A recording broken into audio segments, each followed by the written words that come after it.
Hey, what's up, guys? All right, so last video sort of the semester here. We got a little bit of business to deal with. I'm gonna hit that at the top. We're gonna talk about evals. We're gonna talk about the semester at large. Pretty standard fare for the close of the semester. So let's get that underway. To begin with, your presentations are due on the 26th on CourseDen. I'm going to be double checking your rough drafts today. Again, to remind you, the rough draft this time around isn't really meant to be a rough draft as we typically think of it. Of course, it can be if you want, if that's helpful for you. But this will be your first time submitting the kind of file you're submitting to CourseDen for these presentations. And in my experience, the final sort of submission tends to go better if you go ahead and take a dry run, because CourseDen's just not the best. It's fine for what it is, and it's free, but it's not the best.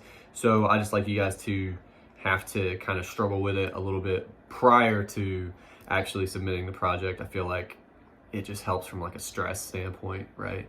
Anyway, the final presentations, as I said, are due the 26th by midnight, which is soon. I'm going to give up on saying here at the end of the semester, I'm going to give up on saying when exactly that is, just because I don't know when you're watching the video. 4/26, midnight, get it in. Okay. End of the semester stuff. First of all, a reminder, I'm sure CourseDen has been kind of screaming at you anyway. I think it's in big red sort of banner type ad thing. Course evaluations, this is kind of the time of year for that. Of course, I like to remind everyone they are optional. There's nothing that says you have to do them. Of course, we encourage you to, but no one's going to make you, so you're good there. They are anonymous as well. I don't know if everyone knows that, but they're completely anonymous. Your teachers do eventually see them, but it's a ways away from the semester, so you don't have to worry about anything like that either. And yeah, I mean, it's just, I mean, I'll say this about the evals, okay? I'm a big fan of trying to come at teaching with the student in mind, and I know it seems like that would be a given, but it's not.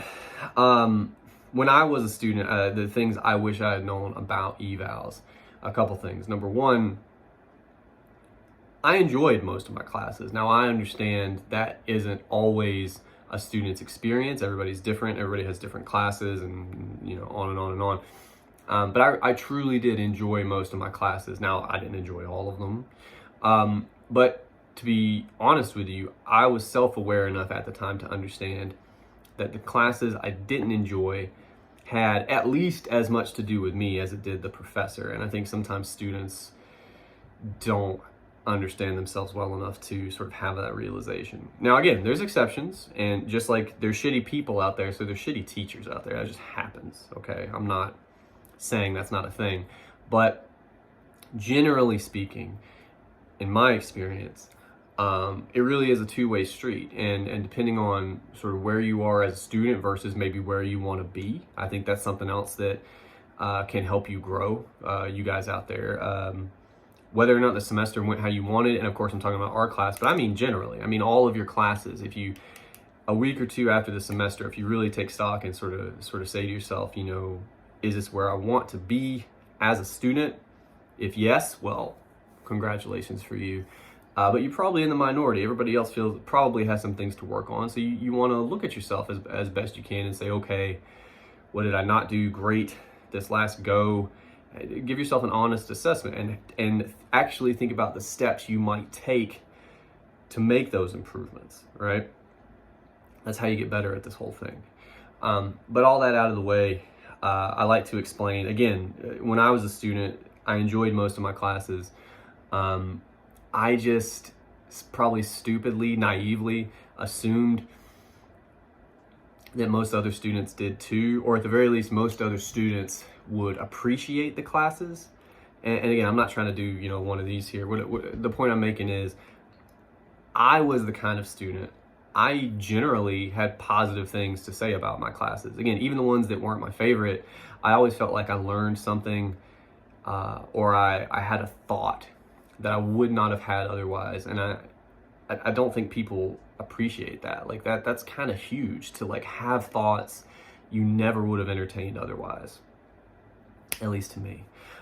So what I'm trying to get at here is, if you're the kind of student, and again, this may not be our class we're talking about. If you have another class that, like, at some point in the semester, even for 5 seconds, you were just like, holy shit, like something just kind of hit you, you know? It probably had a lot to do with that class, like the way it was built or the material or anything like that. If you had moments like that, that's kind of big. That is actually what college is supposed to be about. I know we're all here for like jobs and stuff, but that's mundane. That's kind of gross in a way. Like, you're here to grow as people. So if at any point anything like that has taken place, any kind of thoughts have just fired, I wish I had known that most students don't really maybe value those or take stock of those. And I wish I had told my teachers, like, through the years about some of that, because it's helpful, for one. I mean, one, just on a human level, it's nice to hear, but also, as I mentioned, we do eventually get the evals, and we do use them to think about class and how it's constructed and things like this. So if you have something positive to say, just to make it a little more general, that's actually helpful. And I think, I mean, if you think of, if you've ever looked at feedback online, which essentially is what this is now because the evals are online, how often do you really encounter positive feedback? Like, most people who are gonna leave feedback, comments, tend to be people who have a bone to pick, right? Sometimes it's justified. I mean, if we're talking about the internet, I think a lot of times it's not. But regardless, like, the people who are enthusiastic enough to leave feedback usually are the people that are pissed off for one reason or another, right? A little bit of a story. So I've been teaching for a while, and originally I taught at Alabama with my wife and I. We didn't teach together, no one does that, but we're in the same department, so we occasionally share students, or sometimes, you know, our students know each other and we have the same last name, so they like, you know, you guys talk, they put it together, like, are you guys? And yeah, we are. Anyway, the worst comment I ever got on an eval, I like to tell my students about this, they insulted my wife, right? And of course, those of you out here watching this are maybe thinking to yourselves, why would they? That's not helpful. And it's like, no, of course it's not helpful. That's not what this is about for those people. Some people are monsters. And this person was. And probably still is, if we're being honest. I mean, this is around about 10 years ago. I've been teaching for a hot minute. That's weird to think about. This person is approaching 30. That my wife, I suppose, taught and maybe knew one of my students. I don't know. Anyway, the point I'm making to you here is, again, if you didn't enjoy the semester a ton, there's a very good chance you blame me for that, in which case I'm going to hear about it. You know, we'll just take that one. But if you feel like you got anything out of the semester, and I mean, and again, I'm saying this for our class, but I mean it for all of your classes. I wish I had known this as a student. I wish someone had told me, hey man, you had a good time in the class, or you feel like you learned something, or you felt like it was valuable. You should tell your teachers. You should let them know. It's just nice. But also, again, if all your teachers get negative feedback, there's a chance that they could sort of take out some of the things that you actually felt were useful or valuable or you enjoyed, right? Like, so another way to think of it maybe is like you're almost defending some of that stuff against just all the damn negativity. I mean, if you think about our class even and what we talked about this semester, think about just how negative, how cynical the world can be. And And I almost feel like if there's something in that world that you encounter that doesn't deserve that cynicism, then it's worth defending, right? So maybe that's a way to think about it. I give that to you there. All right, that's my little blurb on the evals. I'm gonna talk about the class here really generally, and then I'll let you go. I'm gonna try to get out of here in under 20. All right, the class itself.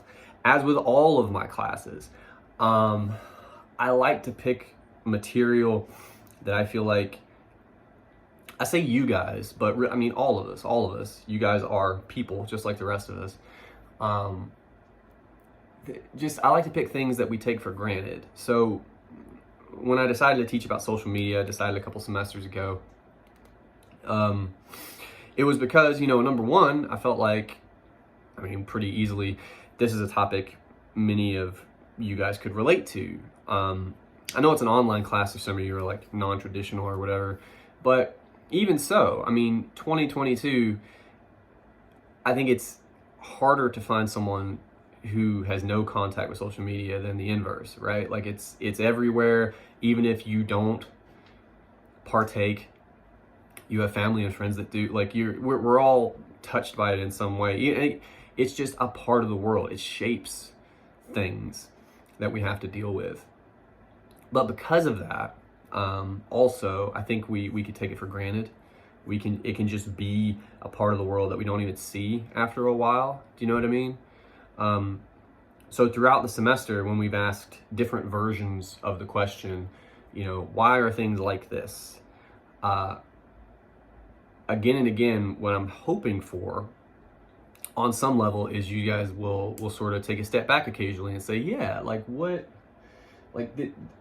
the world is the way that it is, but it's not like it has to be that way. It was made this way. Of forces and ideas and inventions or whatever have shaped it, right? Have made it into the thing that it is. And that's worth investigating. So again, my hope is, number one, with the material that I assign and we talk about, I want you to kind of have some of those realizations. But two, ideally, sort of going forward, you've been trained in such a way now that you can begin to ask those kinds of questions about anything, everything. Again, social media is everywhere, obviously. But honest to God, anything in the world, why are things the way that they are? It is never simply things are the way they are because that's how they are. That's a lazy way of living, right? I build my courses in such a way, I hope to encourage you to question all of those things. Will you perhaps arrive at, a big old, I don't know. Yeah, that happens. You can't just solve everything. But the important thing I think, about college is becoming an adult in a way that I don't know that many of you are encouraged to be. I think oftentimes when you guys are sort of told what adulthood is, it's going out and getting a job, getting a mortgage, having kids, and you just do that until you die. That's part of it. That's certainly part of my adult life. But that's not nearly all of it. And I think if you're a conscious adult, rather than unconscious, okay? If you're actually considering the world, that's, first of all, the only way you can change anything is to actually think about things as they are. But then also, that's how you investigate yourself. Many of you, if you are 17, 18, 19, if you're more traditional, most of your worldview right now has been shaped by your parents. That's natural. That's how that works, I love it. Years down the line, we'll occasionally have students who will talk to us and be like, yeah, blah, blah, when you just think your parents know everything. And I'm like, man, I think I was 14 the last time I had that opinion. But again, the point is, you will become more and more of your own person. And the way to do that in an informed fashion, again, is to question things. This includes opinions you have, perspectives you have, when you encounter new information, up to now, chances are very good you just sort of accepted it. Your high school career, by and large, is just memorization and regurgitation, right? What I'm asking you to do in this class, and what I'm hoping you can do, again, going forward, is a little bit of that, because that's, again, part of the world, but mostly 90% of the time, I would much rather you take in information and do your best to judge it. And you can get to a certain point where you provide your own information, you create your own ideas, perspectives, what have you. Again, I think that's what college is really for. At least traditionally speaking, that's what it's been for. It's interesting to me, like, all of a sudden it's about a job. Like, as soon as we start letting, poor people into college, now it's like, oh, it's for job training. It's like, well, okay, but so there's hundreds of years where people just came to be better people. We're not doing that anymore. Like, now we're not interested in that. It's about jobs. There's something to be said about that too, but I told you I'd keep it under 20. I'm going to do that. So to close it out, I hope everyone is doing all right here at the end of the semester. We all have different hurdles, different struggles. That's normal. I know that may not help some of you who are in the thick of this, but again, I'm just telling you, it's completely normal to sort of have your hair on fire at different points in these last couple weeks. I'm not saying it's fun, but if you find yourself in that place, just know that you're not singular in that respect. You're not alone in that respect. And then you will get through it. Okay.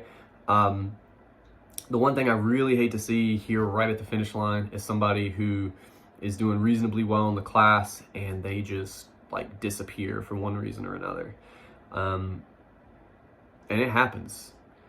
So I like to remind everyone right here at the end, you just got to push through it, man. Whatever you got left on the docket, and again, I'm talking about our class, but I'm talking about all the class, or again, whatever else you got.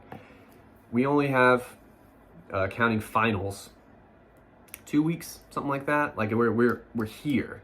Imagine if you go through those months that we've been through, and then right here at the finish line, you just kind of fall over, right? You got to push through. We can all breathe here in a couple weeks. We get to the summer. My boys keep asking me about the pool. I built this one a couple years ago in the backyard. Now I built a pool, isn't that some shit? But it's again, it's coming. It's coming. Remind yourself that if you need to, take breaks here and there the next couple weeks. Let yourself breathe, but know that it's coming. We're almost done. All right. Take care, guys. Thanks.